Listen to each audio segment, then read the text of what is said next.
Okay, so as announced, this is the session on Higgs and dark matter, and we start with an experimental overview on the LHC experiment by Nicolas Berger. Okay, thank you very much. Yeah, and many thanks to the organizers for the opportunity to come and give this presentation. So this will be on behalf of the Atlas and CMS collaborations, and as mentioned by Carl, on the overview from the experimental side of Higgs physics. First, before starting, I would like to dedicate this presentation to the memory of Peter Higgs, who, as you know, passed away a few weeks ago, and of course was one of the founding fathers of the field, which will be the subject of this talk. Now, it's been 12 years since the Higgs boson discovery was announced by Atlas and CMS at CERN. And for ICHEP aficionados, you may remember this was during another ICHEP conference, which at the time was taking place in Melbourne. But as part of the large distance, the seminar was part of the program also at this ICHEP conference. So I would like to now spend a few minutes to review how far we have come since the discovery and what is the current state of the art.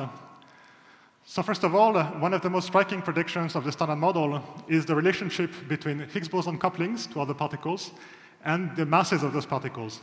And you can see this relation predicted by the standard model given by the line here on this plot. And you can also see the measurements of these couplings by the CMS collaboration, which line up beautifully on this line in spite of ranging 3 orders of magnitude between the strongest and the weakest here. Now, these measurements are often presented in terms of what we call kappas, so the ratios of the measured couplings to their standard model values. And you can see all of the measured couplings here on this plot. So 1 being the standard model prediction, and you can see again they line up very beautifully with an uncertainty that in the best cases reaches down to 7 or 8%. So extremely precise measurements. If we go one step down, these measurements come from the fact that at LHC we have many handles on the Higgs boson, both in its production and its decay. So on the production side, most of Higgs bosons are produced in gluon fusion, but there is also many important subleading production modes, in particular vector boson fusion and associated production with a vector boson, both of which allow to access the coupling of the Higgs boson to the W and the Z. There is also TTH, production in association with a TT bar pair, which allows to at tree level to probe the coupling with the top quark. Same story on the decay side, where in particular there are large decays to BB bar and to tau tau, which allow to probe the couplings to the respective particles. So all of these main production and decay modes have been observed by both Atlas and CMS and are measured now with a precision that goes from 20% down to below 10% in the best cases. So this is, again, very precise measurements now.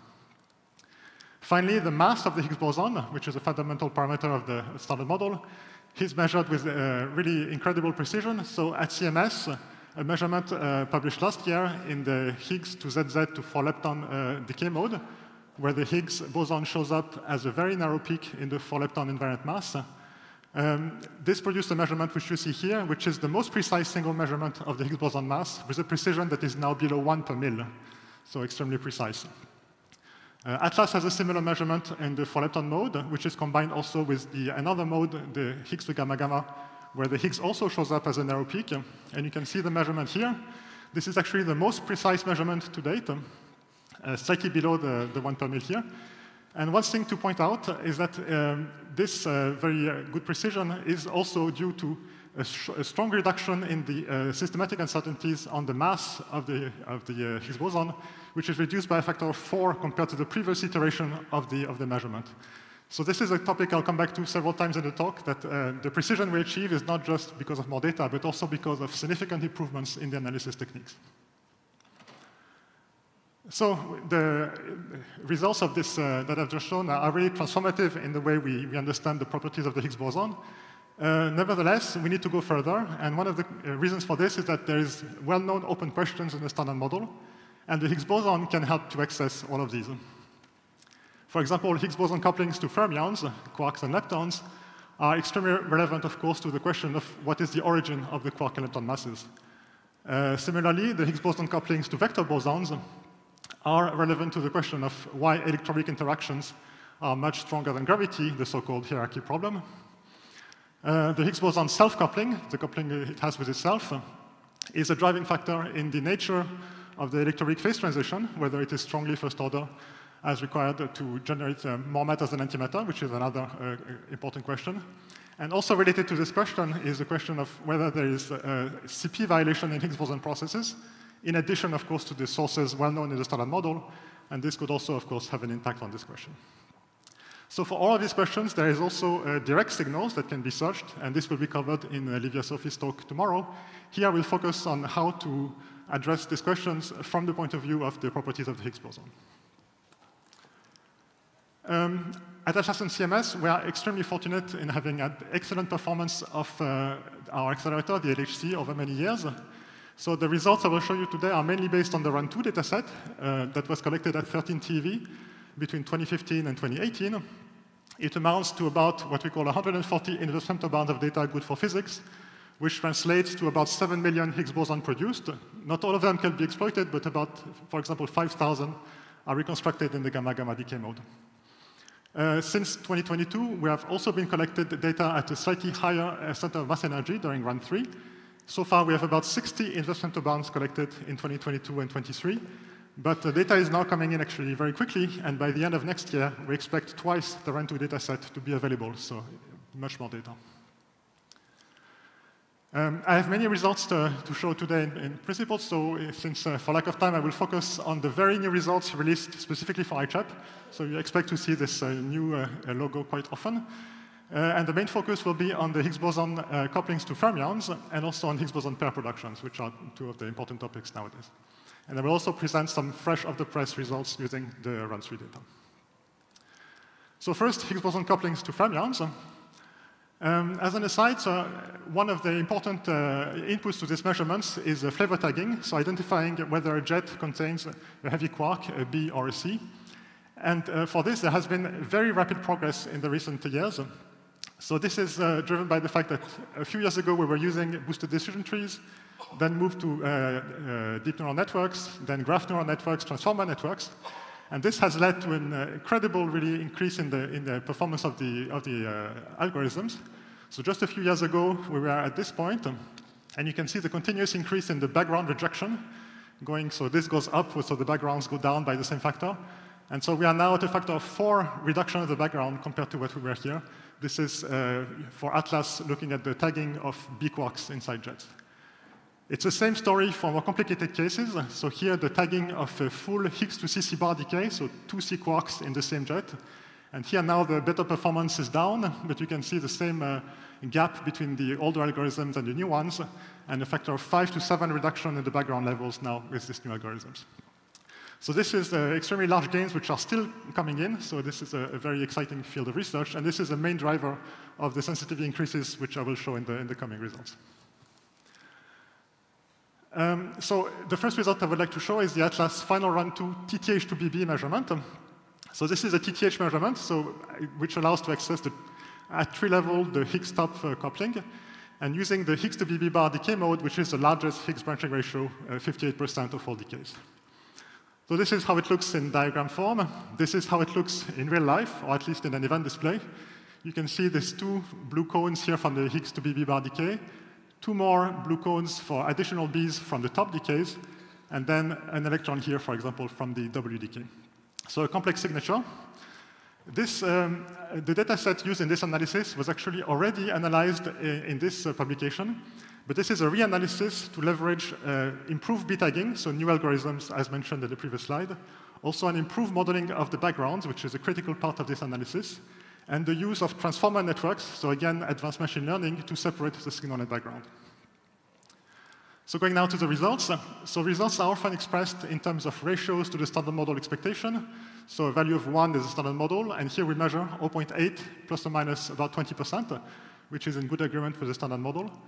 To note that the uncertainty has improved by a factor of 1.8, or almost 2 compared to the previous round, thanks to this improvement. So again, this is the same data set as before, and it's really the analysis techniques that allow this really strong reduction in the uncertainties, which is quite impressive. Atlas has also reported the cross-section in the bins of the PT of the Higgs boson, its transverse momentum. And you can focus in particular on this highest bin here above 450 GeV, where we expect, this is a really extreme phase space, where we expect the new physics signals, for instance, to to be enhanced. And you can see here the measurement shows very good agreement with the standard model. But nevertheless, this allows to set good limits on, for example, new contact interactions that could happen at high energies. The second result I would like to show is the CMS search for the Higgs to BB decay, again, now accompanied by two W bosons. And this is targeting this kind of vector boson scattering diagrams, where you have W bosons in the initial state, and then interacting with the Higgs bosons through this quartic coupling of two Ws and two Higgses. This uses Higgs reconstructed as a single jet with both B quarks contained in the jet, as mentioned in on the tagging techniques. And this allows to set a limit on this quartic coupling of the Higgs boson and Ws between -3 and 5, which is a very strong limit in its own right, but also this is the first limit that is being set with this kind of diagram, and therefore this can likely be extended in the future through the inclusion of further similar diagrams which are not yet included. As an aside, so I've mentioned several of these Higgs boson couplings. The Higgs to charm coupling is particularly interesting since it is the only accessible second-generation coupling, quark-Yukawa coupling, and therefore an important check of the Higgs mechanism. Unfortunately, so you can see this coupling here on the plot, similar to the one I showed before. The uncertainties we can see are very large in this case, and so this is a major challenge to reduce them. To that end, so there is the next result I would like to show is the Atlas Final Run 2 VH2BB CC measurement, targeting both Higgs to BB and also Higgs to CC, which is much smaller in magnitude, but has a sensitivity to the charm quark coupling. For both of them, the VH mode, production mode, is the most sensitive, so with a vector boson produced in association with the Higgs boson. So the events look a bit like this, so with two jets on one side from the Higgs boson decay, and then in this case, two muons from the Z boson decay. This is again a reanalysis of a dataset that was already covered previously. And again, you can see, so first the results for the BB side of the analysis. Again, very good agreement with the standard model. Uncertainty is reduced by 20% thanks to these advanced techniques. And also the cross-sections produced as a function of the PT, this time of the vector boson, in order to probe again the standard model in extreme phase space. Again, we see good agreement even in this case with the standard model prediction. And the second part of the analysis is looking at the VH2CC. So this is part of the same analysis fitted simultaneously for the Atlas analysis. We are not yet, unfortunately, sensitive to the VH2CC signal, but we can set, so Atlas can set a limit at 11.3 times the standard model, which is actually the best limit at the moment. And to note that this is a factor 2.5 improvement over the same analysis, the analysis of the same data set with the previous technique. So again, a very rapid improvement thanks to the advanced techniques. And this can also translate into a limit on the coupling of the charm quark with the Higgs boson at 4.2 times the standard model, again improved by a factor of 2. So again, the improvements are very significant. CMS has a very similar analysis, including boosted Higgs to CC signals, so Higgs produced with a high PT. This is the most sensitive analysis for the VH to CC signal, with an expected sensitivity of 7.6 times the standard model. Unfortunately, the observed is slightly higher, but this still allows to set a very strong limit on the couplings of the Higgs boson to the charm quark. And since the analysis also looks not only at VH, but also VZ, with a Z boson instead of the Higgs, one can also claim the first observation of Z2CC in hadronic collisions. Finally, one can also look for the Higgs boson, Higgs boson coupling to the charm quark on the production side. So looking now at production of the Higgs boson associated with the charm quark, this can proceed through diagrams where the Higgs is radiated off a charm quark, and therefore depends on the charm coupling to the Higgs. Unfortunately, there is also contributions for other diagrams that do not depend on this coupling. And both Atlas and CMS have targeted this production. Atlas looks inclusively at Higgs plus C and set a measurement of this cross-section that is compatible with the standard model, while CMS targets specifically the smaller part that depends on the coupling with the charm and sets a limit on the charm coupling at 38 times the standard model. Now moving to the second part of the talk on the di-Higgs production.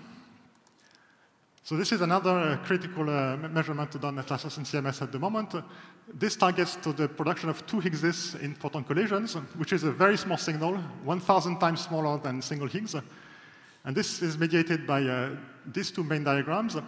In particular, this one, which allows to access the triple Higgs boson coupling, which in turn is an important probe into the shape of the Higgs potential and allows to discriminate between the standard model shape and other shapes beyond the current experimental knowledge, which is really constrained, limited to the minimal here. DiHiggs can also access other processes, such as this quartic Higgs coupling, which is similar to the one I showed a few slides ago. There are different ways to access this DiHiggs processes, depending on the decay processes of each Higgs boson. Typically, we require one Higgs boson to decay to BB, since this is a very large branching ratio. And then the second Higgs boson can either decay to also BB, or modes like tau-tau or gamma-gamma that are cleaner, or also WW or ZZ. So the first result I will show is exactly in this BB-VV final state. So looking at a Higgs boson decaying to a BB bar on one side, and on the other side to two vector bosons that themselves decay to quarks. Each of these decays is very collimated, so you have a high momentum, and therefore the full decay is contained into a single jet. You can see here on this event display, this is the Higgs to BB bar jet with the two B quarks inside here, and this is the Higgs to VV jet with the four quarks of the vector boson decays contained in the jet. So using these events, CMS puts a limit on the kappa 2V coupling, which enters here, at between 0 and twice the standard model value, which is one of the tightest constraints and complementary to what is done in other decay modes. The second result I would like to show is the Atlas final run-2 DiHiggs combination. Run-2 DiHiggs combination. So this combines the signatures for several of the most sensitive DiHiggs signals, BB tau-tau, BB gamma-gamma, 4Bs, multileptons, and BBLL, plus MET. The combined event rate for this combination is 0.5 minus 1 plus 1.2. And really the message here is not so much in central value, but more in the uncertainty. We have an uncertainty of order 1 here, which means that the experimental sensitivity is of the same order as this very small standard model signal. So this is something that was expected to come quite a bit later in the life of the experiment, using run 3 data or beyond. And it's really a kind of tour de force to see it happening already with run 2 data. And this is, again, a tribute to the experimental techniques allowing the performance to rise faster than simply the increase in data. The same combination allows to set a very strong limit, so the best limit to date on the triple coupling, and also a very strong limit on the kappa 2V, this quartic coupling, although CMS has a better value from their own combination. I'd like to close with a few results on differential measurements. The first one is a measurement from Atlas in the Higgs to tau-tau decay mode. So this is a measurement that is focused. So tau-tau is the decay mode that allows the to best access the VBF production mode. So this kind of process here, VBF followed by the tau-tau decay. So this is the most precise determination of the VBF event rate. So the measurement was presented by Chris Young in a parallel talk earlier in the conference. But there was a few more results that were added very recently, yesterday. And in particular, the measurement of kinematic distributions in this process. In particular, the distribution of the delta phi JJ, so the difference in azimuthal angle between the two jets produced in VBF here. Now, this is interesting since this distribution is known to be sensitive to the presence of new CP-odd couplings that would couple the Higgs boson and the vector bosons here. So this is a measurement that is found by Atlas. You can see it's quite compatible with the standard model prediction.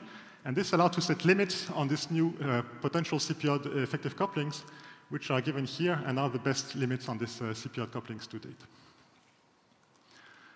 The second measurement on this section of the talk is the CMS run-2 differential combination. So this is a combination of several CMS measurements in the gamma-gamma and 4-lepton channels, which are the high-precision channels, WW, and also the 2 tau-tau channels, which are particularly sensitive at very high values of the Higgs boson transverse momentum. And so this allows this combined measurement of the PTH spectrum that ranges from a few GeV here all the way up to above 450 GeV. So this is a test of the standard model over a very wide range of PT. And it also allows interpretations, such as in terms of the charm coupling, and also EFT parameters, which are detailed in the talk by Irene Dutta. Everywhere there is good agreement with the standard model, but nevertheless, this is a very interesting check. And the last result I would like to show is the CMS run 3 now version of this analysis. So looking in Higgs to gamma gamma and Higgs to 4 lepton in run 3 data at 13.6 TeV, so collected in 2022. So you can see nicely here in the gamma gamma, in the M gamma gamma spectrum, the presence of the Higgs boson, and also in the 4 lepton channel here, this nice peak. So we have found the Higgs again in 13.6 TeV data. The event rates are measured to be very compatible with the standard model predictions. And for the first time, CMS has also produced differential distributions, looking at the kinematics of the Higgs boson at 13.6 TeV. I show here a couple of examples, the PTH of the Higgs boson in the Higgs to gamma gamma channel, and the rapidity of the Higgs boson in the 4 lepton channel.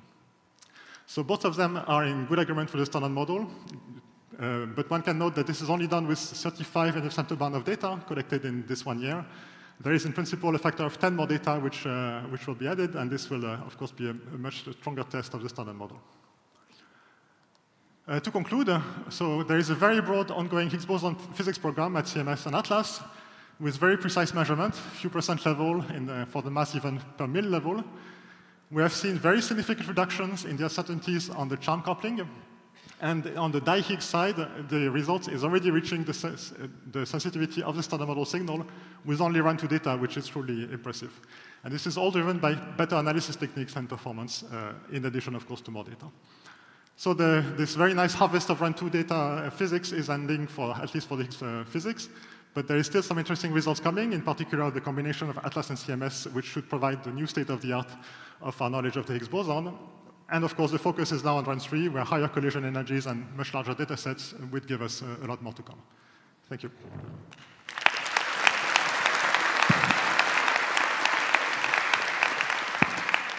Thank you very much, Nicolas, for this nice overview. So the talk is open for questions or comments.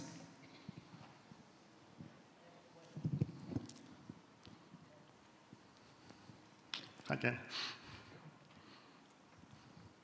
Do you expect in run 3 to see di-Higgs production at the standard model level or not? We already see it in run 2. Huh? We already see it in run 2. You already see it. So with twice the data in run 3, there is no reason to expect otherwise. Oh, okay. I missed that. Sorry. Okay, there's one over there. Yeah, thank you. Very nice talk. I was wondering, so there's a lot of talk about the improvement in the tagging, in particular using new techniques like page 12, the comparison between old and new and factor of 2, very impressive. Where is this going? I mean, this is the latest analysis. Do you think that there is more to be done, that we can actually gain even more beyond what has already been done, or is there a limit, let's say? That's a great question, actually. So one thing I maybe didn't make clear is that so the new results I've shown are actually, on the Atlas side, are using this tagger here.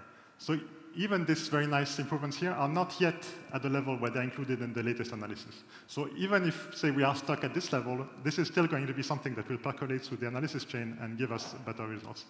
But now it's also an open question of whether we can go even further, so further down here, for example. I mean, here we have been adopting new machine learning techniques which were used in the computing community that we did not yet adopt. This has been really revolutionary. It's not clear, how much further we can go. So far, we have not hit the wall. There is still improvements coming in. This will stop at some point, but at least from my side, I don't know when this will happen. So far, there's still a very open field, so we can still expect some improvements at least. Okay. Next question is Georg Weiglein. Hi, Nicolas. Here I am. Thanks a lot for the nice presentation. So one general question. I mean, over many years, we were kind of often told kind of two things that hold for experimental analysis. One was once we publish results like on the full run 2 data set, this result is final. And the other thing that we were often told was once one has looked into the data, one should not change the analysis anymore.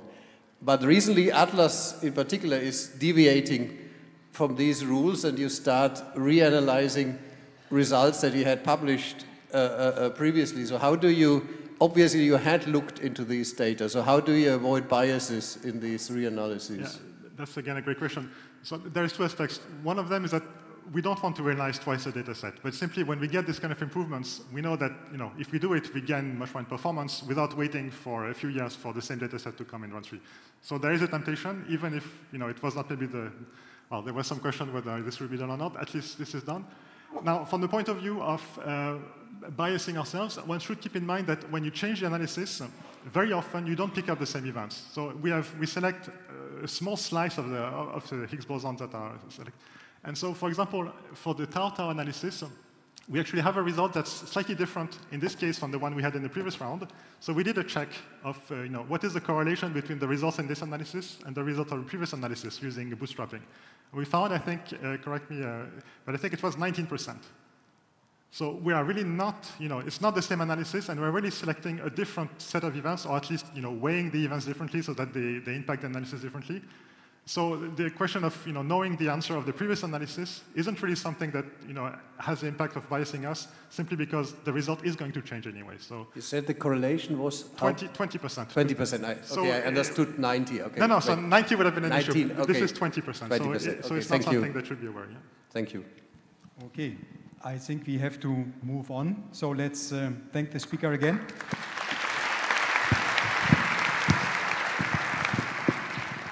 And then we move from the experimental situation to the theory.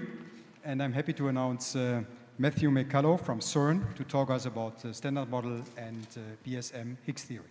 Yes. Okay. So today I'm talking about the standard model and BSM Higgs theory overview. I'm going to try and focus entirely on recent developments because I understand there are summary talks of this nature at ICHEP, almost every ICHEP. And so I want to focus on two areas, one that I work in, which is BSM, and the other one that I don't, which is standard model. And I want to begin with the standard model because that's somewhere where there's been really impressive progress within the last 2 or 3 years, and it dovetails very nicely with the presentation by Nicolas. Okay, so we want to zoom in on the Higgs, that's unquestionable. And it's because, in my view, that's because we want to know where it comes from, why it's there. It's interesting to measure standard model parameters, but such as the Higgs self-coupling and its other interactions. But it's really the context that matters. And so we're measuring those parameters because we want to know what's going on with the Higgs boson. It's clearly a totally unique particle as far as the history of our sort of reductionist investigations of nature has gone along. One can tension this with other scalar particles that we've encountered in nature. I think a very useful example is the pion, where the pion was discovered long before its microscopic origins were understood. We now take for granted that the pion is a bound state of a quark-antiquark as a result of QCD strong coupling. But there was a long time when we didn't know that, and I feel that we are sort of in a similar era of experimental exploration of the Higgs this day. So we want to know what's going on at shorter distance scales and find out why the Higgs is there and what it's made of, whether that's perturbative or non-perturbative. And the best way of doing that is with experiment, of course. And it's only really, though, through a combination of experiment and theory that we can hope to make progress, because if we can't compare experimental measurements to the theoretical predictions of the standard model at a comparable comparable precision, then we don't know if the standard model is describing nature well or not. And on this front, there's really been mind-boggling progress, as far as I can tell, in terms of very, very challenging theoretical calculations that are really targeting the level of precision we expect to have at high Lumi, and so to make the most of all of this incredible data and these incredible measurements that are being made and will be made in the future. And so I want to highlight some important recent developments that I think are just tremendously impressive. For someone who doesn't work on these calculations, it's unfathomable how one could sit down and begin one of them. So, as is very well known, there was a landmark calculation quite some time ago now, which was the Higgs production at n cubed LO for the inclusive cross-section. But since then, there's been a lot of complementary progress. One example here from this year, actually from this month, is Higgs production at NNLO, but including finite quark mass effects. So you see this here, they play a role in differential distributions. TTH was calculated a few years ago at next to next to leading order, which is just remarkable. And by the way, you know, a lot of these all of these processes you've seen mentioned in terms of experimental measurements in the last talk. Furthermore, very recently, in the last 7 or 8 months, there's been enormous progress on TTH. I said this TTH was calculated at NNLO, but that was within a certain range of assumptions, a certain effective theory, essentially, which was very good for inclusive production, but there were still some amplitudes, two-loop amplitudes remaining to be calculated, and even this year, or sorry, in the last 7 or 8 months, that has been achieved. VH production at inclusive level was calculated a few years ago at next n cubed LO, much like that landmark single Higgs production some time ago. But now we're talking about NLO VH differential distributions, again from a few years ago.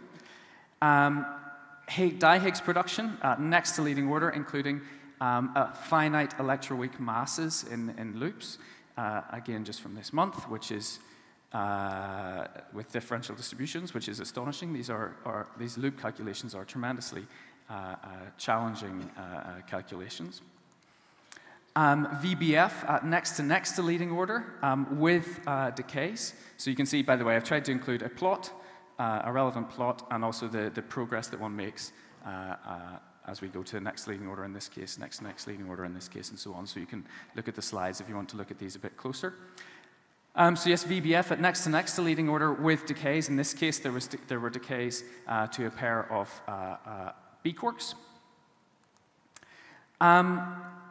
And so it's clear that on the standard model calculation front, if the required precision has not yet been met, we're well on. The people who do these difficult calculations, are well on the way to meeting the theory challenges posed by the HiLumi program. And as a byproduct, there's a lot of incredibly interesting theoretical progress that is being made as well in terms of understanding the structure of these amplitudes and the mathematical apparatus that comes along with them. However, that brings us to the question then, if we have an incredibly precise prediction for the standard model, and we have all of these wonderful measurements at the LHC, what if one of them turns out to be discrepant? So there are many possibilities for what could be going on to explain a discrepant measurement of for instance, some Higgs coupling. And many of them you will have heard of before. For instance, supersymmetry could be an explanation. Composite Higgs could be an explanation, maybe something even more exotic. But all of those possibilities have been developed and considered on the theory side, the BSM theory side, as possible explanations for what's going on in the Higgs, right? What's the next layer of nature? What is going on at fundamental distance scales? And so an area that's been focused on a lot in the past, I would say, decade, is how we should consider precision Higgs measurements and their tensioning against the standard model in as broad a possible context, theoretically, without having to commit to one specific model. And many of you will know that sort of endeavor goes under the umbrella of the SMEF, the Standard Model Effective Field Theory. Because I have a short talk slot, I decided to really focus in on one area of the SMEF that I think is particularly interesting and has been sort of overlooked a little bit on the theory side in the past, which concerns the Higgs self-coupling. So I will come to that in a bit. But first, for those of you who aren't so familiar with the SMEF, I'll just give a quick summary, a lightning review of what effective field theories are and why we consider them. So imagine you're an undergraduate and you're studying atomic physics and quantum physics for the first time. When you're thinking about interactions or, say, scattering of photons off an atom that is occurring at, say, the EV scale, so you might be able to ionize the atoms and so on, but you cannot probe the fundamental structure at the nucleus, at the core of an atom. Well, then, we're all familiar with the fact that the relevant particles or degrees of freedom one should be working with are things like photons, electrons, and the nucleus. And the nucleus, it has some quantum numbers, some spin, some charge, and so on. But it would be absurd to start trying to calculate, for instance, the hydrogen orbitals by thinking about the proton as a fundamental of, as a composite of quarks and gluons, right, and starting doing lattice field theory and so on. And this is essentially the philosophy of effective field theory. When you're performing experiments or thinking about physics on a certain length scale, the smart thing to do, it's not the only thing you can do, but the smart thing to do is to work with the degrees of freedom that are relevant at that length scale and forget about the ones that aren't relevant at that length scale. So quarks and gluons, although they determine the structure of the nucleons and ultimately the nucleus, they're not relevant for calculating things like hydrogen orbitals. However, if we were to go to even longer distance scales with very long wavelength light, that's so long wavelength it can barely excite outer shell electrons, then it doesn't even make sense to think about the atom as being a composite of say, electrons and a nucleus. It really makes sense to think of it in terms of a point particle itself, which might have some, if it's ionized, might have some charge. If it's not, then it's neutral. It might have some dipole moments and so on. And so one works with that effective field theory, which is capturing the main elements of the physics and parameterizing what's going on at short distance scales in terms of some higher dimension operators and their coefficients. So in this case, one would think about things like dipole operators or Rayleigh operators and so on, and the coefficients of these operators are encoding what's going on at the microscopic scale without ever having to explicitly discuss what's going on at the microscopic distance scale. And the same is true for the Higgs boson. And this is why we work with the standard model effective field theory. So whatever's going on at short distances, as long as there isn't any other new long-distance physics, which could be weakly coupled, whatever's going on at short distances in terms of where the Higgs boson comes from, for instance, relating to questions like naturalness and the hierarchy problem, or maybe not, maybe relating to questions like that concern flavor physics and where those patterns are coming from. Whatever it is, if it's related to heavy particles and we're working at lower energies than the mass of those particles, so imagine they have masses of, say, a few TeV, and we're thinking about LHC processes at, say, hundreds of GeV, then we can capture all of that microscopic physics in terms of the standard model, the T-shirt, which itself is missing a term, but the T-shirt, and some higher dimension operators that are encoding all of that microscopic physics. And as I mentioned earlier, that doesn't necessarily mean that microscopic physics is composite. The Higgs, this would capture the effects of scenarios where the Higgs is composite, but it doesn't have to be composite. This can capture the effects of supersymmetry, for instance, where the Higgs can be well thought of as a fundamental particle for a large range of energies. One aspect, so I'm sure many of you are familiar with this, and in the SMEF we work with the dimension 6 operators as the sort of leading or most relevant ones. But one aspect of this framework that is largely overlooked, and I think that's a shame that it is, concerns an approach known as naive dimensional analysis. So it's the opposite of setting h bar to 1. When you don't set h bar to 1, you can track where quantum effects enter into various processes, and along the way you can track where interaction strengths enter into various processes. And when you do that, you see that fields have not only mass dimension or inverse length dimension, but in one phrasing of this, it's not unique, in one phrasing of this they have the dimensions of inverse coupling.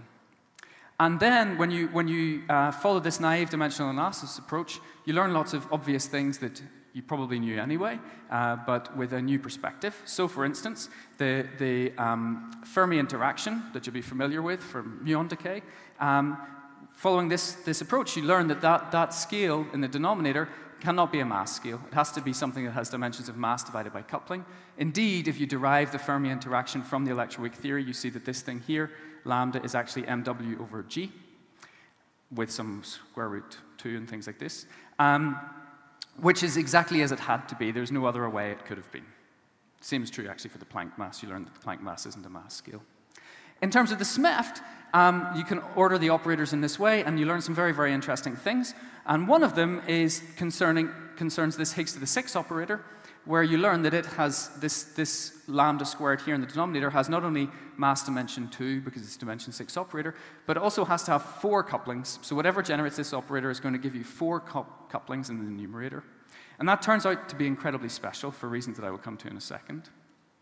And so, we already know, and I'm sure many of you are familiar with the fact that this O6 operator leads to modifications of the Higgs potential, and thus modifications of the Higgs self-coupling, which is incredibly important in and of itself, right? This determines not only the distant past of our universe, the dynamics of that moment when electroweak symmetry was broken, but also the distant future. I'm sure many of you have heard of Higgs vacuum metastability and so on. The shape of the Higgs potential is tremendously relevant, not only at the present, but also at all time scales in cosmology.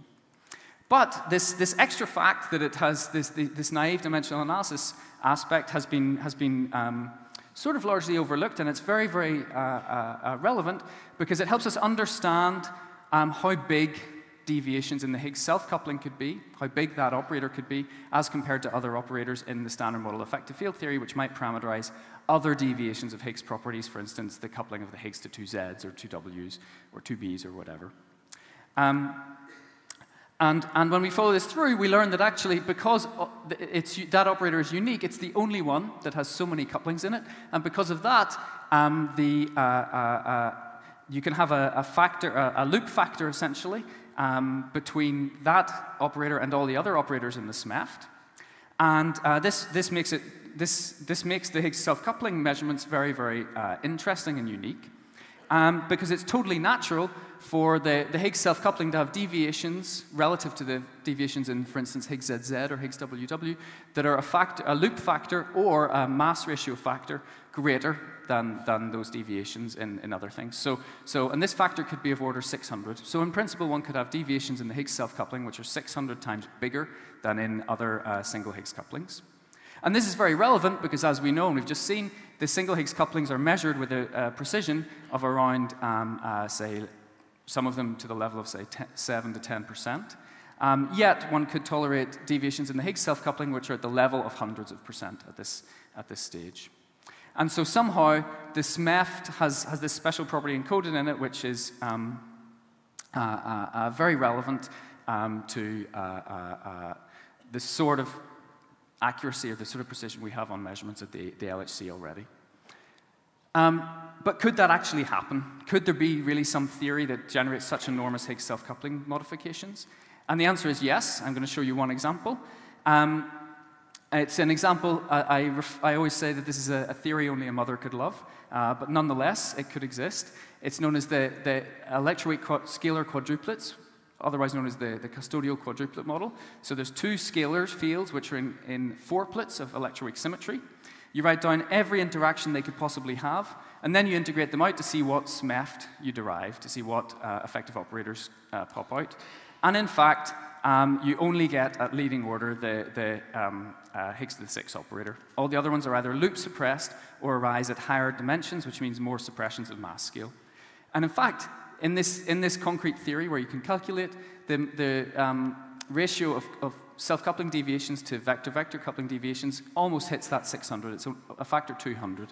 And you can see that in this plot here. These are, in terms of that interaction strength, these are modifications of the Higgs self-coupling in red in percent, and the other couplings in green in percent. And you see there's 400% and 3%. So it could happen, meaning that the measurements of the Higgs self-coupling are incredibly important. Lastly, even if they're at very low precision, actually the context of that precision is important. And so every 100% we get closer towards the standard model value is tremendously valuable information. The last thing I want to mention in my last 3 minutes concerns the question of Higgs compositeness. Could the Higgs be composite? If we probe the Higgs at wavelengths smaller than its Compton wavelength, could it reveal constituents? This seems a very plausible possibility. It's exactly what happened with the pions, after all. So why not the Higgs boson? Well, it turns out that these theories have some problems. So in general, in composite Higgs models, the scalar potential of the Higgs looks like this. There's some small parameter, some dimensionful parameters, and some generic function of the Higgs divided by the compositeness scale, which you would consider to be like f pi if you're thinking analogously with the pions. And this function is like a cosine or a cosine squared. And so we can see it's sort of easy-ish to have a light Higgs if this parameter epsilon is very small. However, to get a small Higgs vev is a different story, because the vacuum, the Higgs vev, is determined by the place where the first derivative of f vanishes. And so epsilon falls out because it's just set to equal to 0. And so it's typical that you have the Higgs vev as being comparable to f. However, in such theories, the Higgs couplings are modified by a factor of v squared over f squared. So to have a standard model like Higgs, you know, at this 7 to 10% level, you need v over f all squared to be a small number. And so this is a problem. It's known as the v over f tuning problem of composite Higgs models. And it's to do with, essentially, in theories that have spontaneous symmetry breaking, you have a Mexican hat-like potential like this, and the potential for the Higgs at first instance is flat until you include some symmetry breaking, which essentially tilts the potential. Now, how could that potential be tilted? This question has been revisited recently. And it turns out that one can generalize and look at all of the possible functions that potential could have, and it turns out that they're known as Gegenbaur functions. You'll be familiar with them. Legendre polynomials are just Gegenbaur polynomials. Gegenbaur just works in general number of dimensions. And these polynomials have very interesting properties. One is that their global minimum can be at small field values. You see it's here, not here, for instance. And so they can allow for the Higgs to have a naturally small vacuum expectation value, answering that question at the cost of understanding where its origins come from. But what's more is that because they're very, very steep here, you see that this is a very tight local minimum. When you differentiate the potential to find the Higgs self-coupling, it's the third derivative, you pick up the steepness 3 times. And so these theories give rise to enormous modifications of the Higgs self-coupling, even when the other couplings of the Higgs boson are very standard model-like. So this is shown in this plot here, which is my last plot.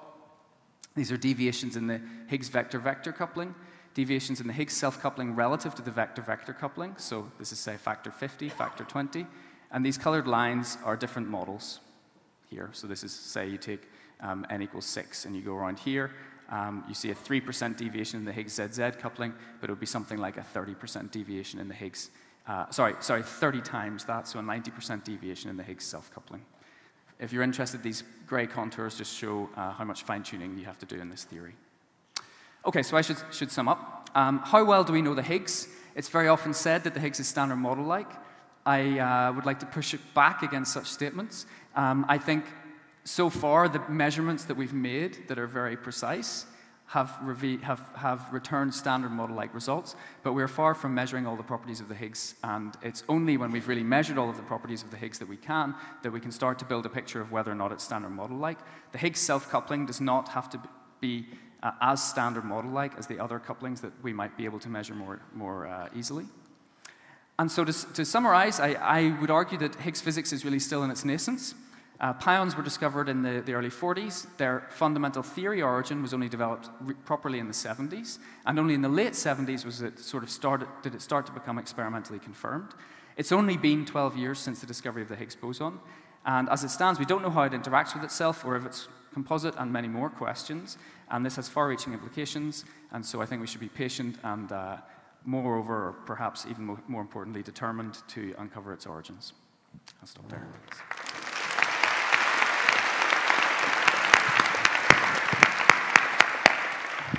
Thank you very much, Matthew. Thanks. So, talk is open for comments or questions. There's a question here.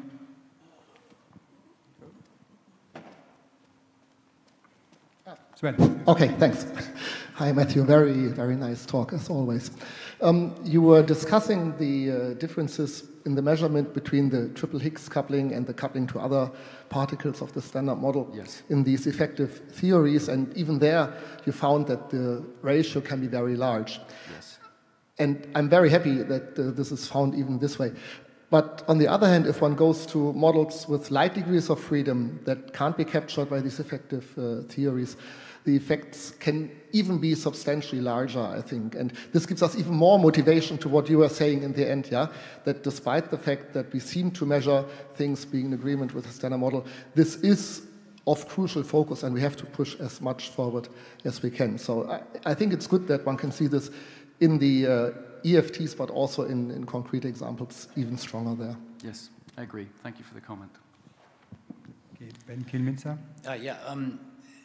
So recently I've heard, and I'm just wondering how this fits with what you've said, but recently I've heard that new physics, if it would appear in the self-coupling, it would also be in the ZZH coupling. So so I guess what I'm wondering is how does that fit with this? Is that the perspective I should have, or should I see things in a different way? Yes, so what I'm trying to argue is that absolutely, yes.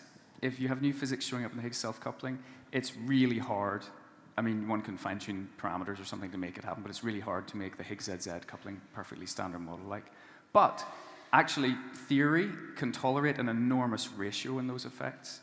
Like the Higgs self-coupling could easily be modified by 300% and thus have a 3% deviation or even 2% deviation in the Higgs ZZ.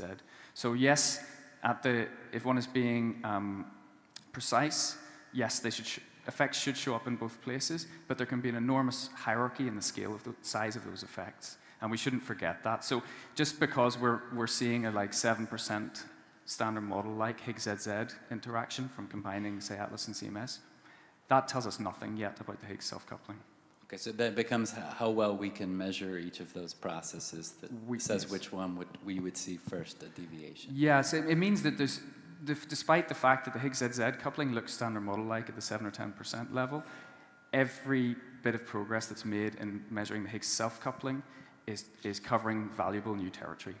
Okay, because we're at like 3 times the standard model for Higgs, so yeah. Next question is Beate Heinemann. Hi, thank you. I was very impressed actually by the first part when you discussed the progress in the standard model Higgs precision.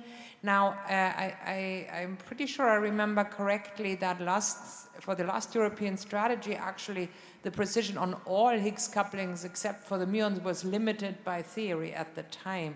So I wonder, do you think it's possible to incorporate these and to make new projections to understand what the precision would be if one incorporates all these advances in theory now to re-estimate the precision on the Higgs couplings? So yes, absolutely. This is, I think, a really important point, and it should be done for the European strategy. I'm not the person to lead that. I'm not a standard model person, but you're absolutely right, and I really hope it isn't, and I'll keep an eye. If it isn't, then there will be some very important information. Okay, thank you. So you have 2 more questions, one by Georg and then Tosh. Yes, hi Matt.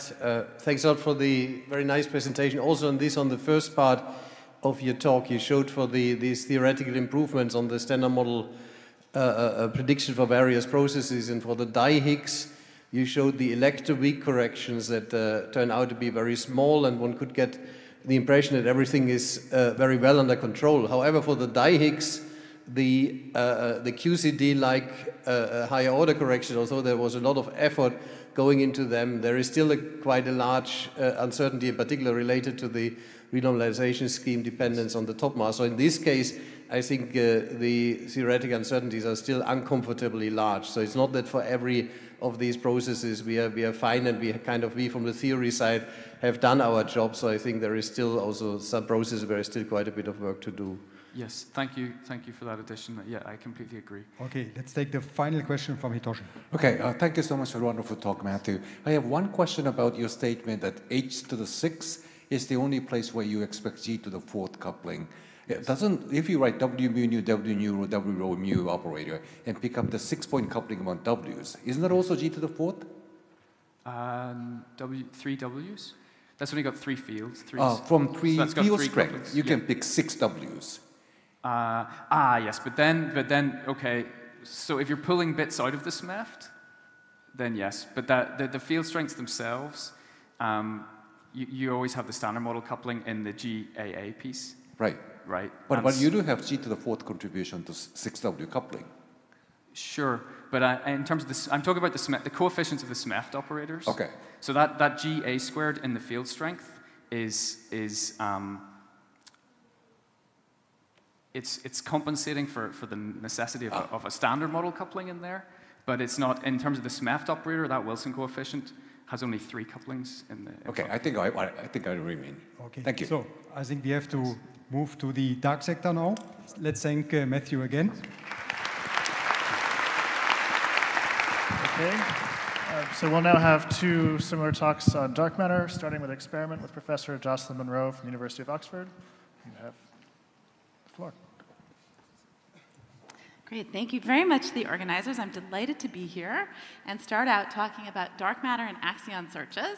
So this was a super active topic area at ICHEP. I was delighted to see that there were more than 40 parallel talks, and there were even lots of talks about dark matter that weren't in the dark matter track. So I'm not going to summarize, but I will try to pick out some of the highlights. So apologies if I don't mention your talk. So let me begin by briefly saying that the evidence we have for dark matter comes from a range of times. We see evidence for dark matter in the cosmic microwave background emitted 400,000 years after the Big Bang, and we see evidence for dark matter when we look at the motions of stars and galaxies today. And we see evidence of dark matter from a range of scales. We know it's gravitationally bound to our own galaxy, and we also see it at the scale of clusters of galaxies. So what we know about dark matter, I'm summing up in this cartoon. So this pie chart on the left shows the energy density of the universe. And we think all the particles we know and love make up less than 5%. We think dark matter contributes about 25%, and the remainder is dark energy. We know that dark matter does not interact with photons. We know that it's gravitationally bound to our galaxy, extending in a halo perhaps 10 times as far as the luminous matter we can see. We know the energy density of dark matter, but we don't know the mass of dark matter particles, and we know that its interactions are very, very weak. So another way to look at this picture is that the standard model of particle physics we've been talking about so far describes less than 5% of the universe. So we have our work cut out for us. And I like this picture. I stole it from Hitoshi Murayama years ago. If we consider the full range of possible parameter space for dark matter and ask what is consistent with the observational evidence that we have from astrophysics, we can restrict this top axis to the bottom axis here, a mere 40 orders of magnitude. And there are many, many different categories of models that can produce good dark matter candidates, which are indicated by these different colored blocks. And this picture has really evolved, since the earliest astrophysical observations. Today, it's enough for a theory to explain dark matter on its own. And so while some of these models do other jobs, some of them merely predict good dark matter candidates. And so I'll try to review the experimental situation a little bit in this landscape. So experimentalists look for dark matter either annihilating, producing pairs of particles we can see. We look for dark matter particles to interact with atoms in sensitive terrestrial detectors, and that's what my talk will focus on. And I'll say a few words at the end about accelerator searches for dark matter. So the direct detection scattering signal is for a dark matter particle to fly in, interact with either the nucleus or the electron cloud of your target atom, and then fly out again. The dark matter particle, our picture, is that it scatters coherently, and so this cross-section goes like a squared for the spin-independent process. And the scattering kinematics are determined by our relatively small velocity relative to the dark matter halo of our galaxy. It looks like non-relativistic scattering. The event rate is incredibly small.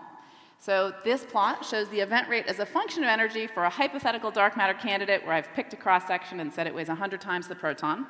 And the thing I want to highlight is that this y-axis scale, the top of that scale, is at 1 event per ton of detector mass per year. So we're looking at very, very small interaction rates.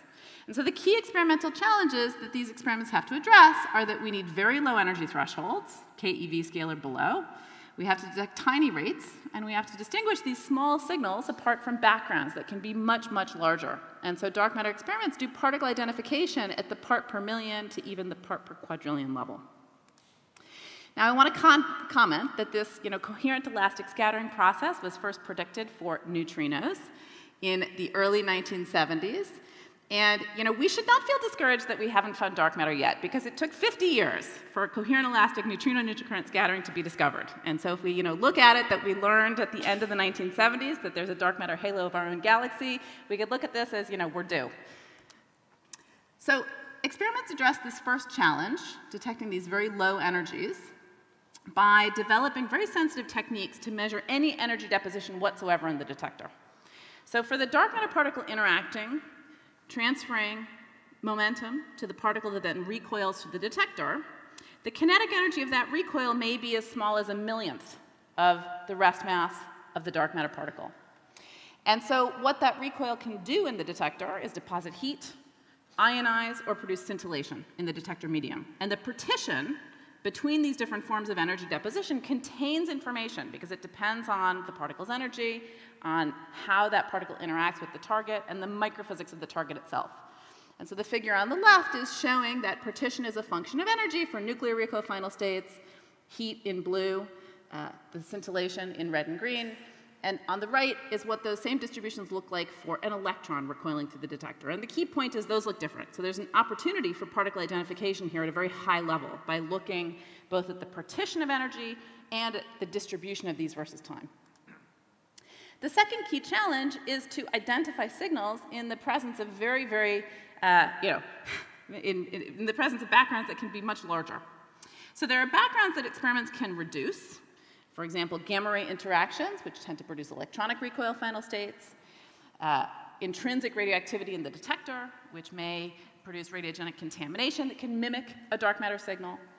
And this plot shows the background rates of those types of backgrounds as a function of energy. And the interesting thing is this represents a decade of progress from top to bottom. And so in this field, experiments have achieved roughly 6 orders of magnitude in progress in reducing these rates of backgrounds. The really dangerous background comes from neutrons, because they may scatter once in the detector and fly out, perfectly mimicking the final state we expect for the dark matter signal. And so experiments are done deep underground. This is a picture of dark matter physicists in the UK's underground laboratory, Bowlby Underground Laboratory. And experiments go underground in order to shield the detectors from high energy neutrons produced by radiative energy loss by cosmic ray muons. However, not every background can be shielded. There are also irreducible backgrounds. We cannot shield detectors from neutrinos. And so we could look at this as a limiting background. At some point, you're guaranteed to have some number of neutrino interactions above your low energy threshold detector. And what this figure on the left shows is the number per ton per year for different target materials.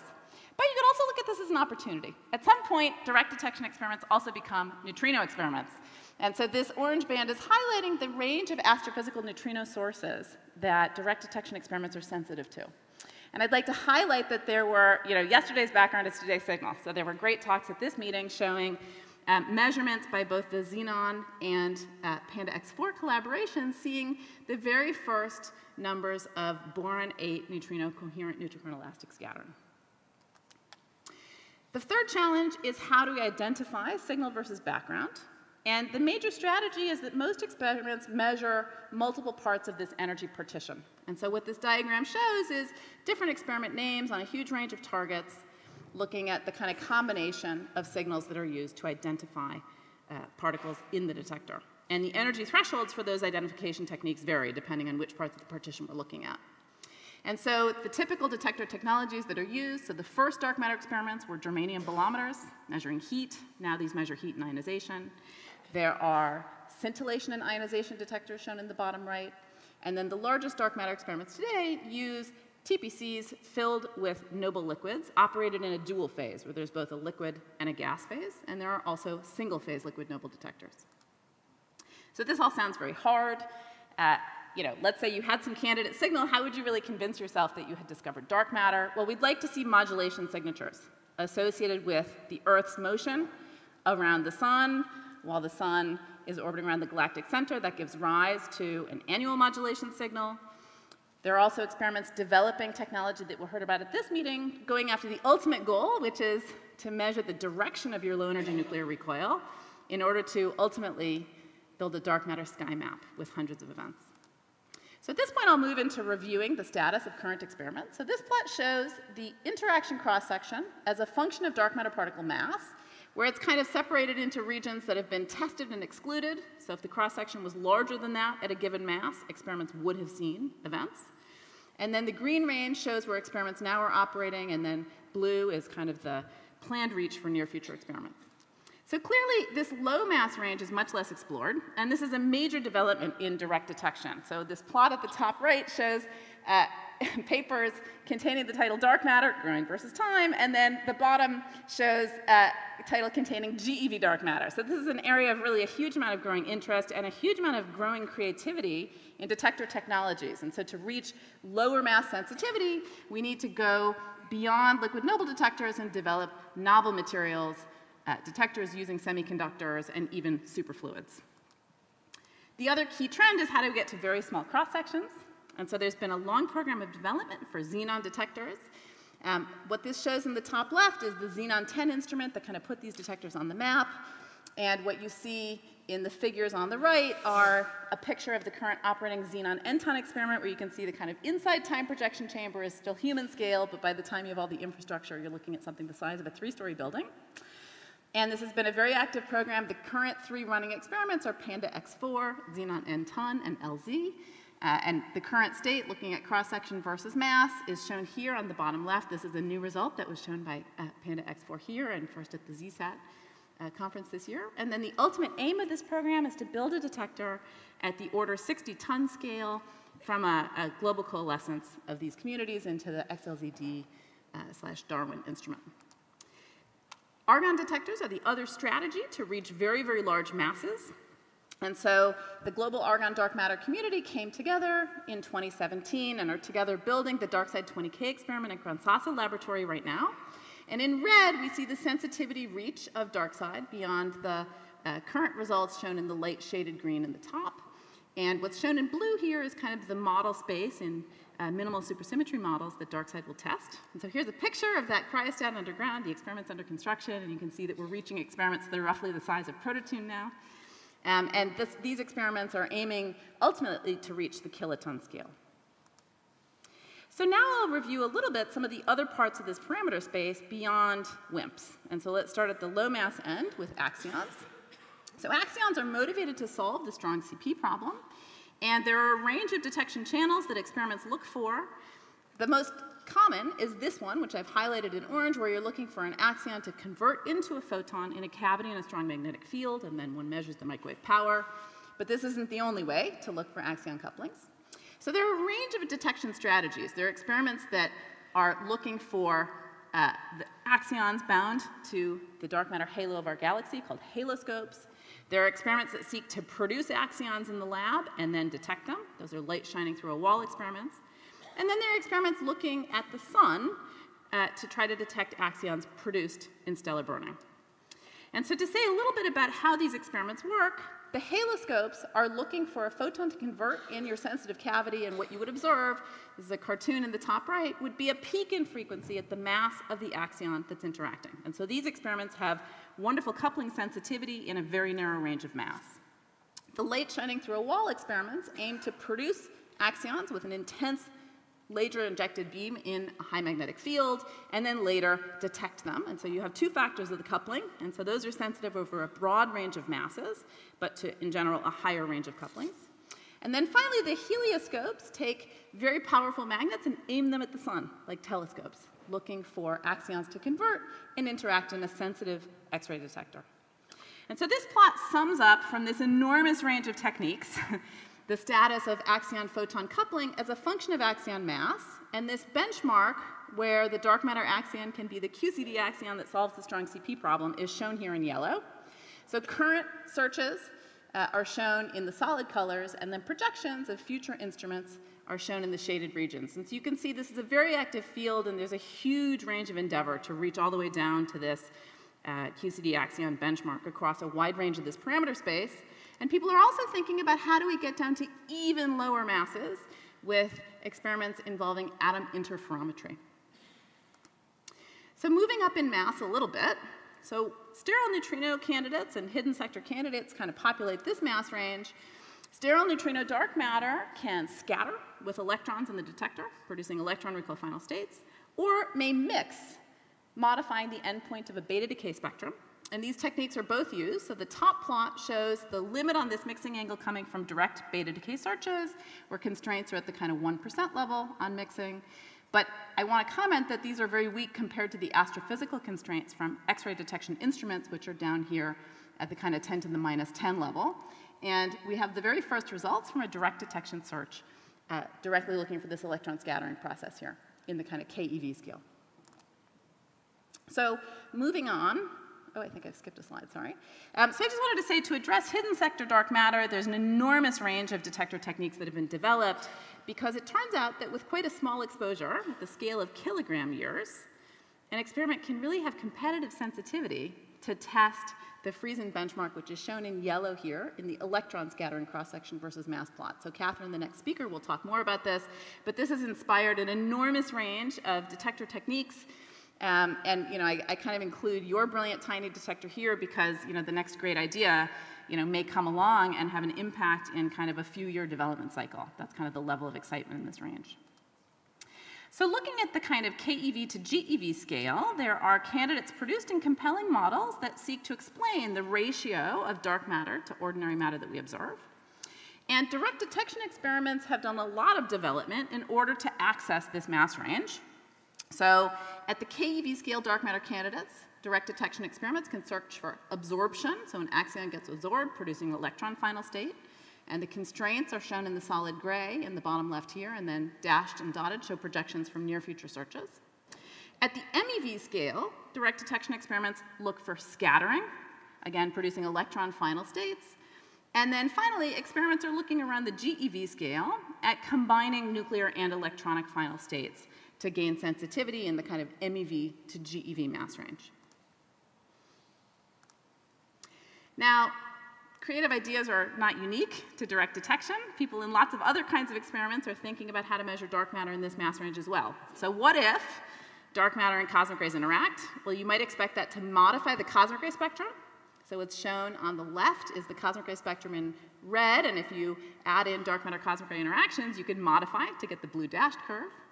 And of course, if dark matter and cosmic rays are degrading the energy of the cosmic rays, then the dark matter is also getting upscattered. And so that would tend to boost light dark matter above the energy threshold, even of the low background neutrino experiments, like Super K and Borexino. And so both of those approaches have been used to set constraints. This is sometimes called reverse direct detection, where you can see the Sensei limit here, that's a relatively small silicon detector, has leading sensitivity. And in the plot on the right, in this kind of MEV to GeV mass range, Super K and Borexino have exciting sensitivity with this kind of analysis. So moving up in mass to masses that are above the WIMP mass range, what if dark matter is very heavy? Well, very heavy dark matter might be formed of composite states, could be produced non-thermally in grand unified theories, could be produced through primordial black hole radiation. And unlike WIMPs, the super heavy dark matter may interact many times as it traverses your detector. And so the signature here is to look for multiple interactions. And so the constraints on this process, reaching the highest masses all the way up to the Planck scale, come from the deep experiment. And the constraints reaching the kind of lowest cross sections in this very high mass range come from the LZ experiment. So let me finally, in the last few minutes, come to, have we seen anything yet?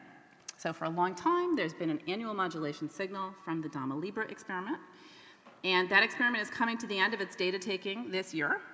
And so there have been a number of efforts seeking to use the same target, sodium iodide, to search for annual modulation.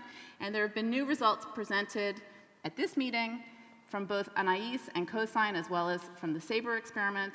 And to kind of make a long story short, there are lots of ongoing tests. And at this point, there's more than 3 sigma tension in the nuclear recoil interpretation for experiments all using sodium iodide with this hypothesized Dama signal. So I'll say in the last minute a few words about complementarity. So direct detection isn't the only way we can look for dark matter. So indirect detection has strong complementarity with spin-dependent interactions of dark matter. And so the plot on the left here shows the spin-dependent dark matter proton interaction cross-section is a function of dark matter particle mass, where the solid lines are coming from direct detection experiments.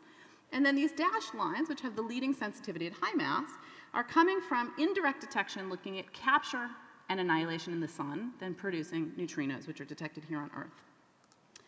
So we could ask, are there any signals in indirect detection experiments? Well, the one to keep your eye on is the Fermi GeV excess. So there's an excess at the galactic center consistent with a dark matter candidate that's in the order 50 GeV mass range, which has not yet gone away.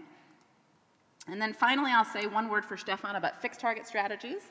So experiments can produce dark matter in the lab in beam dump experiments, either looking at decays producing new particles that are then detected in the detector, or decays producing dark matter that then scatter in the detector. And so this is a new result presented at this conference from Microboon.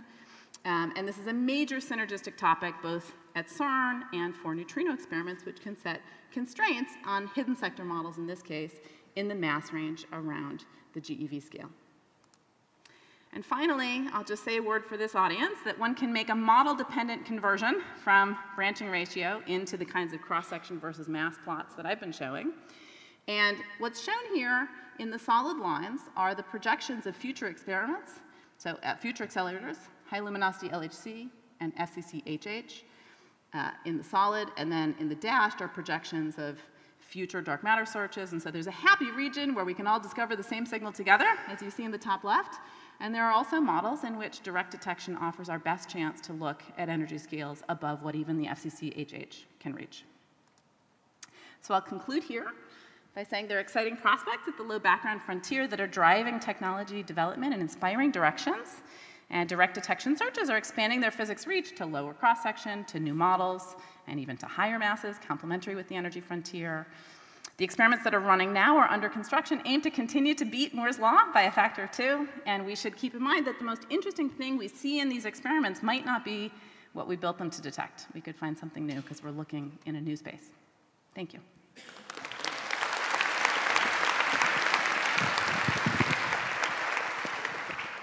Thank you for a great talk in 20 minutes. That was pretty impressive. Any questions?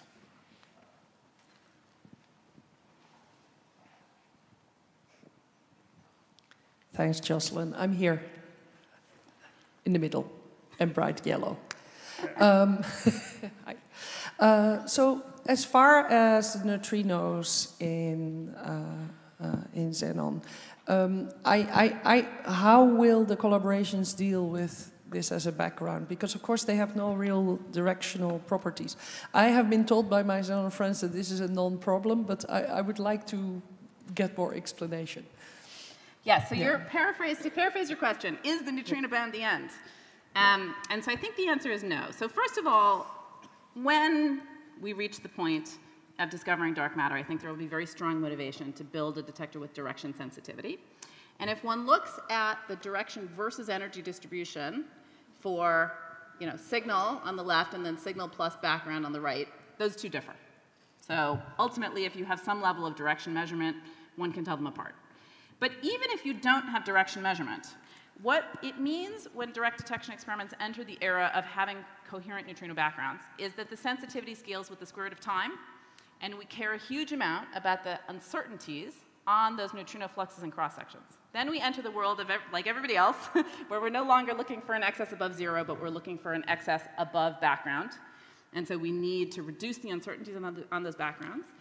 And the other kind of key point is that at that point, if we look at the 5 sigma discovery reach, that 5 sigma discovery reach depends sensitively on the systematic uncertainties on those neutrino backgrounds, both flux and cross-sections. And so at that point, when we really become dominated by solar neutrino coherent elastic neutral current scattering events, we're going to need to improve our knowledge of the neutrino fluxes.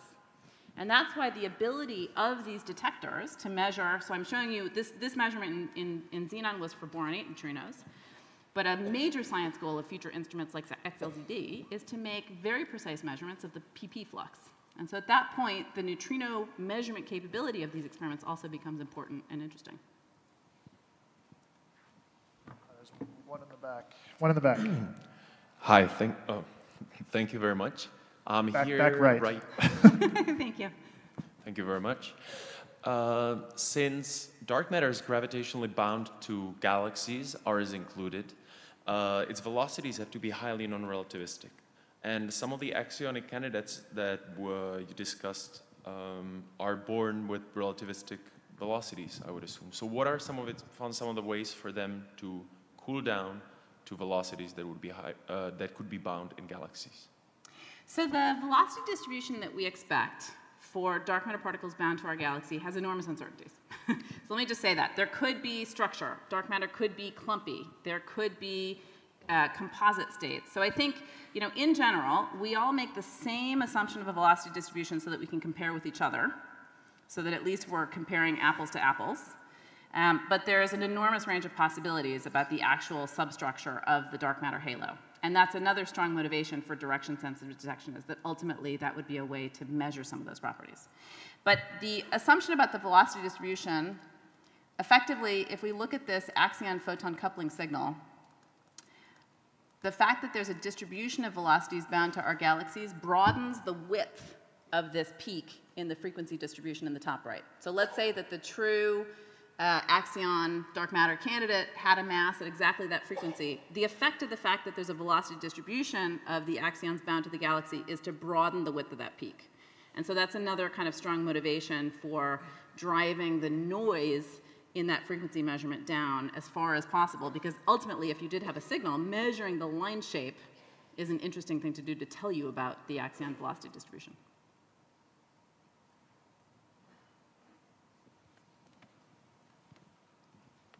Let's thank the speaker again.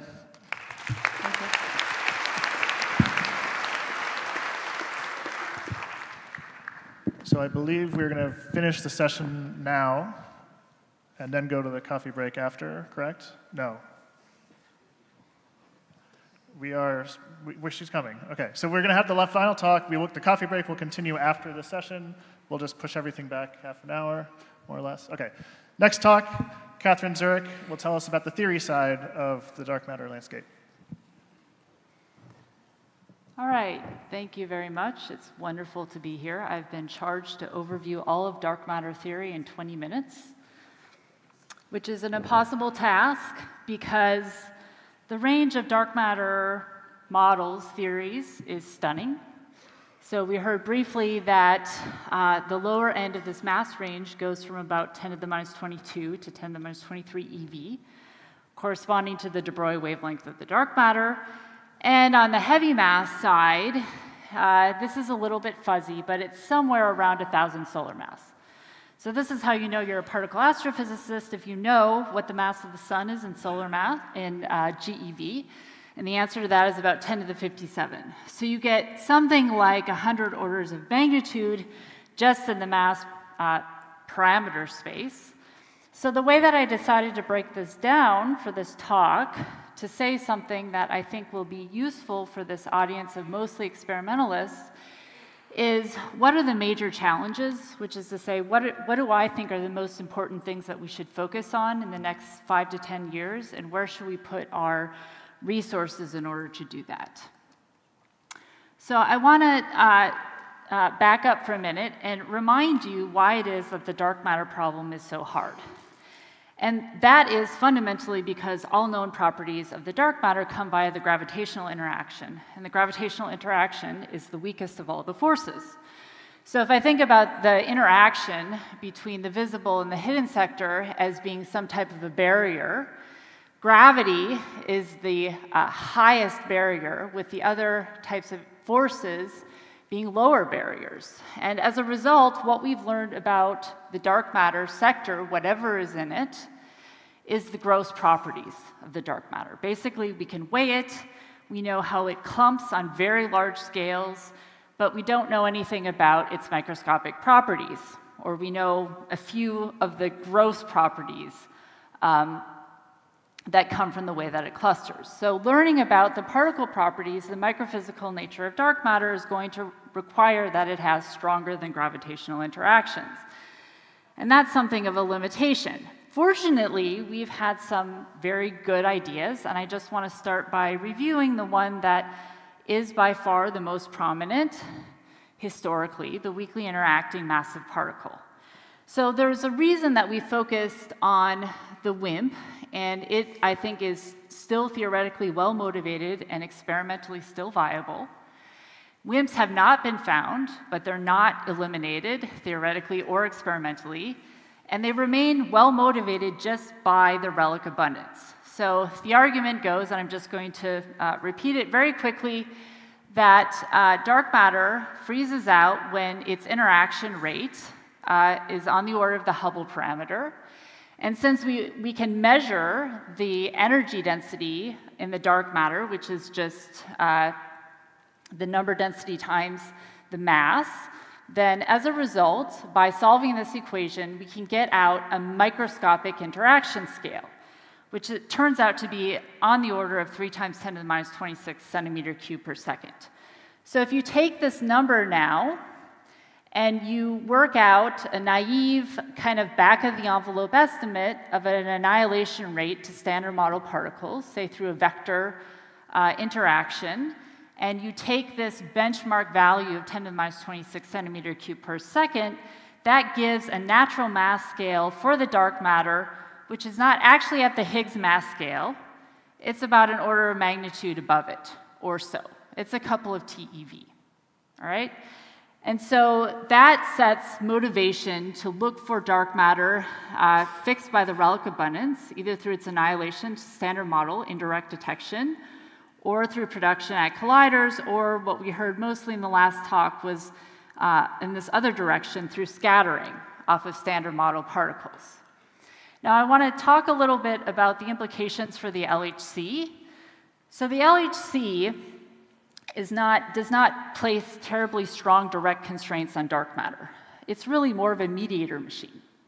And the reason for that, we have this kind of lore maybe, that the constraints on weak scale particles are up above the TeV scale, and so might be reaching dark matter mass scales, and that's simply not the case. So it's certainly true that constraints on colored particles are in the multi-TeV range, but if you decouple those colored particles and you look just at the electroweak sector, for which you would have weakly interacting massive particles, the constraints on those dark matter masses, or not even the dark matter masses, but part of the multiplet, so charginos and neutralinos, get much weaker. They drop below the TeV scale.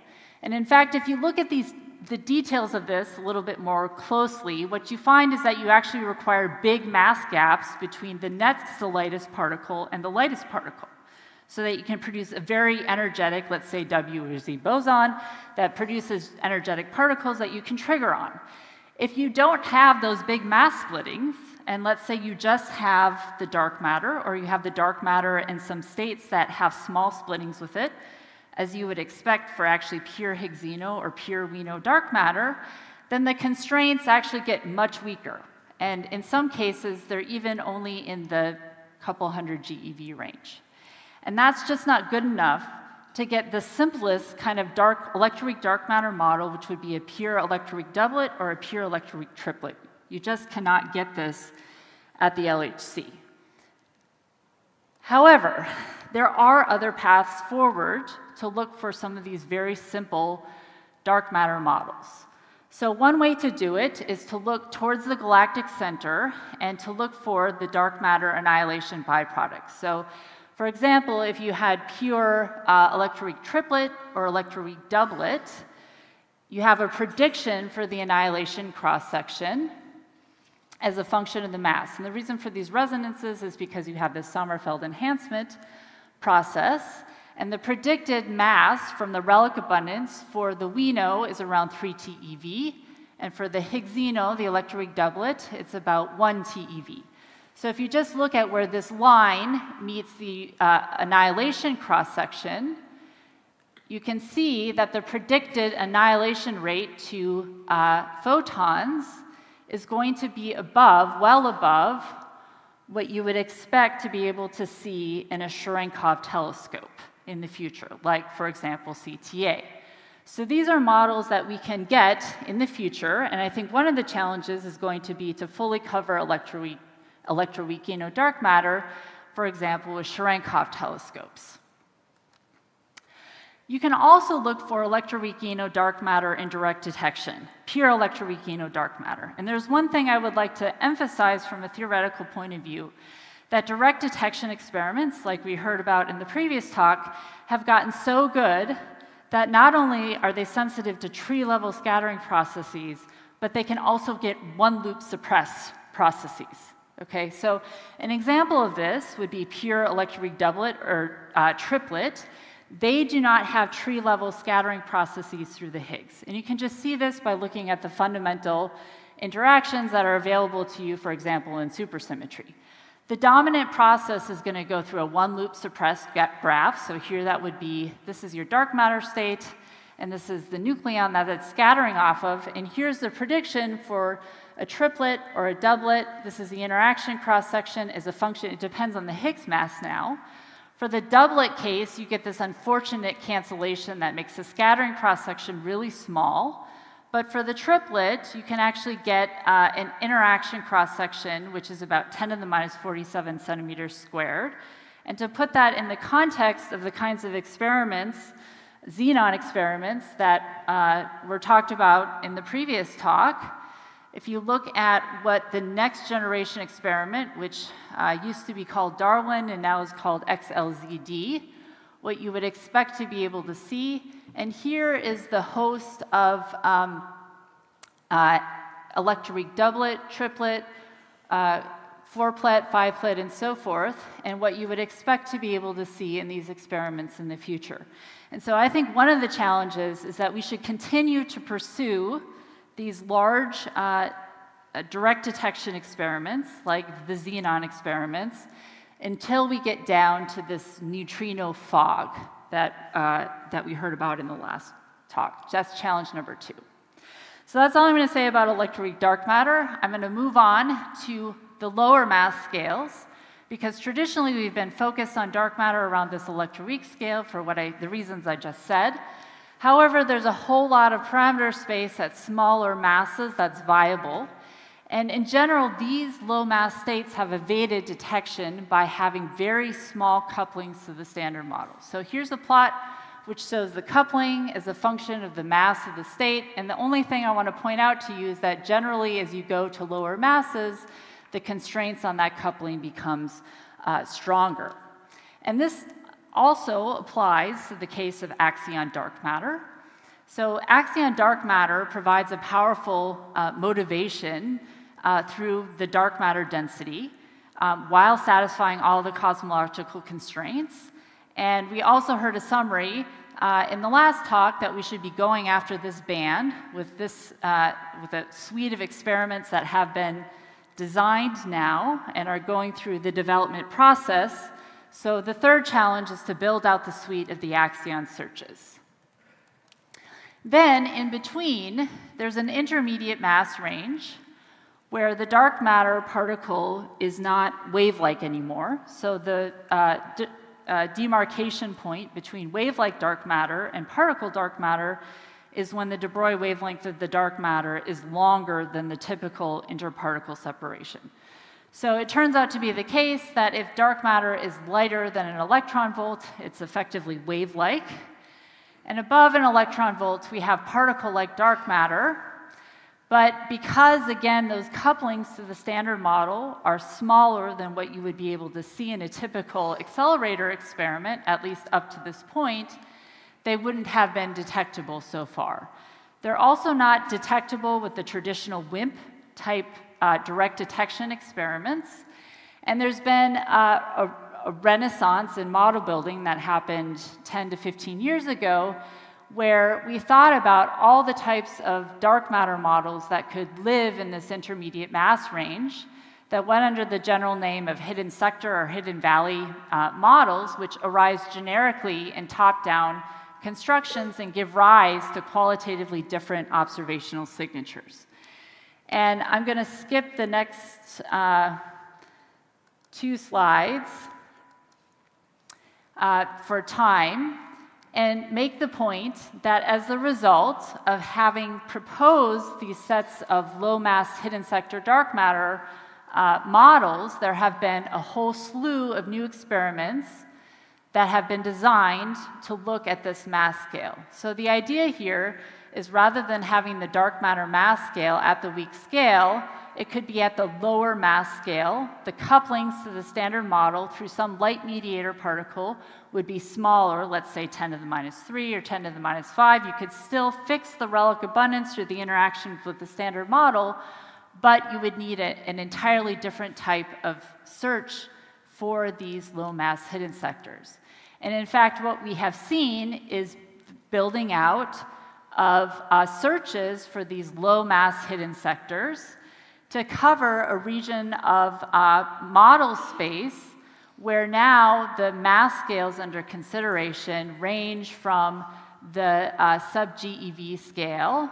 Typically, these plots end at an MeV scale for technical reasons I could discuss in detail, but where there are now a range of intensity experiments where, for example, you have an intense electron beam that could create this hidden sector mediator particle, which may then have invisible decays into the dark sector. So examples of these include ICHEP, Codex, and the experiment that's specifically looking for dark matter, where you have hidden decays into the dark matter, would be LDMX.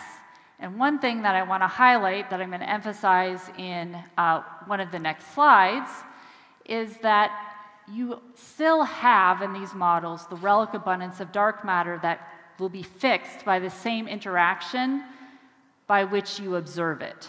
So on these plots, you have the interaction coupling constant as a function of the mass, and there are mass of the mediator, where here these are bands where the relic abundance of dark matter is fixed by the same couplings by which you would observe that particle. And the thing I want to point out to you is that LDMX can easily cover a number of these models. Okay. So hidden sector dark matter has dramatically broadened the scope of dark matter theory. When I first started talking about this in 2007, 2008, the response was, you're never going to be able to see this in a direct detection experiment because such light dark matter particles just don't deposit enough energy. And the landscape of experiments has changed dramatically in that time. It's really been remarkable to see the uprising of all the different types of experiments.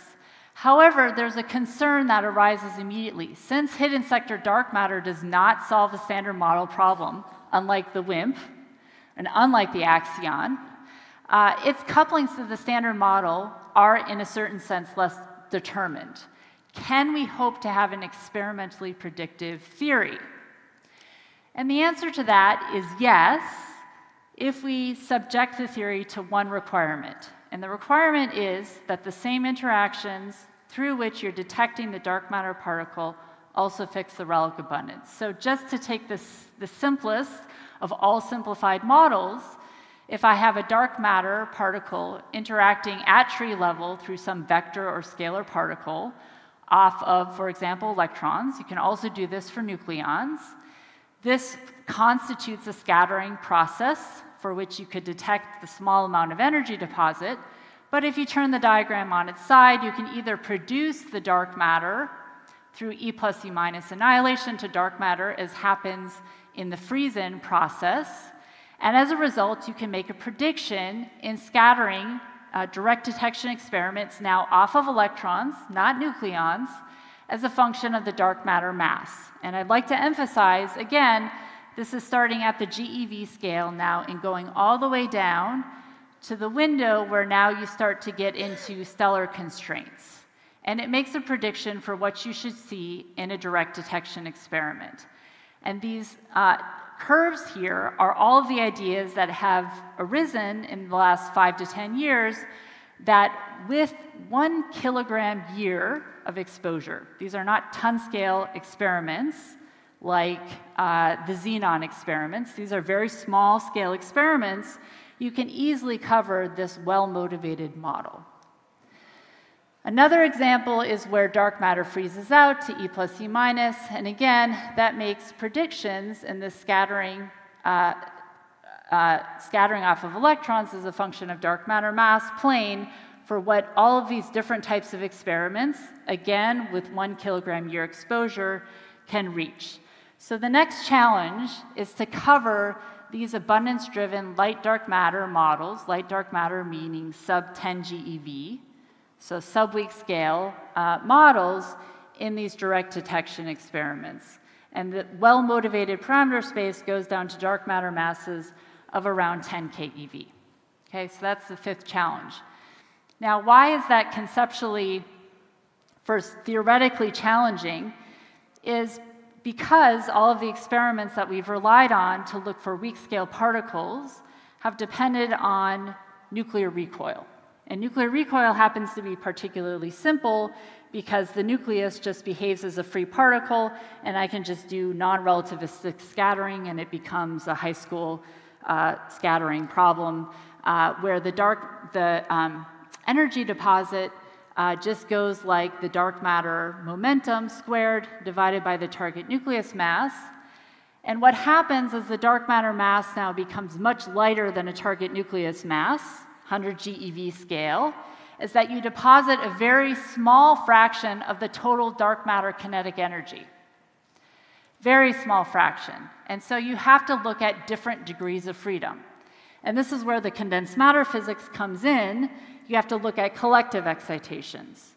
So electronic transitions or phonon excitations, any type of collective behavior in a material where you're now entering deeply into the realm of condensed matter physics becomes relevant. And so now there have been a wide range of experiments that have been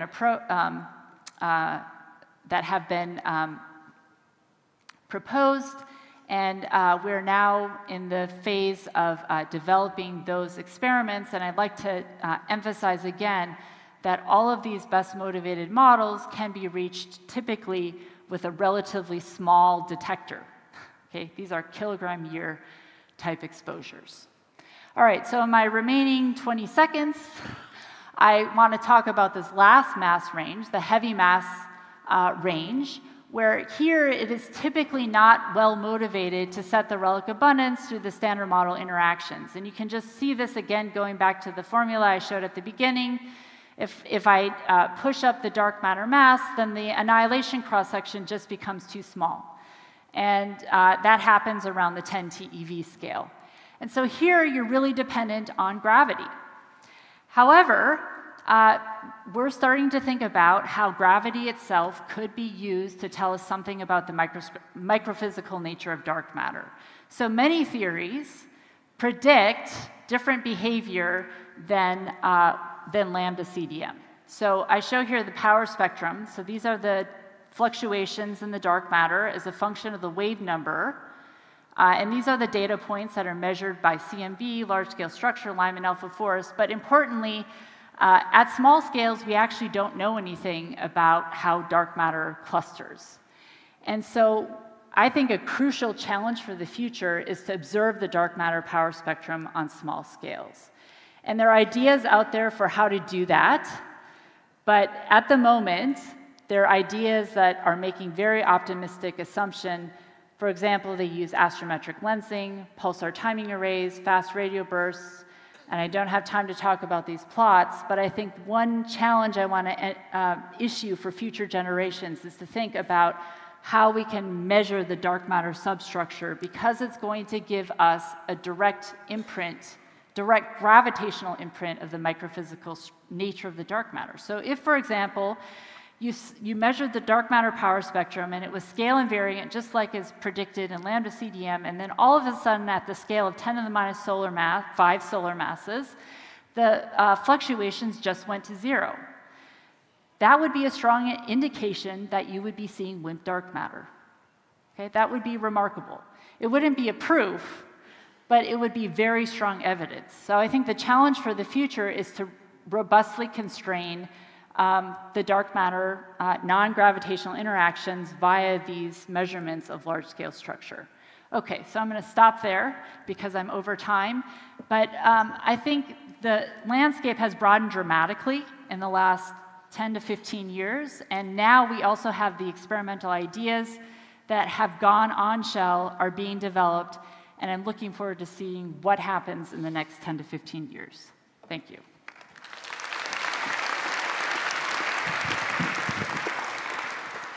We have time for a question or two.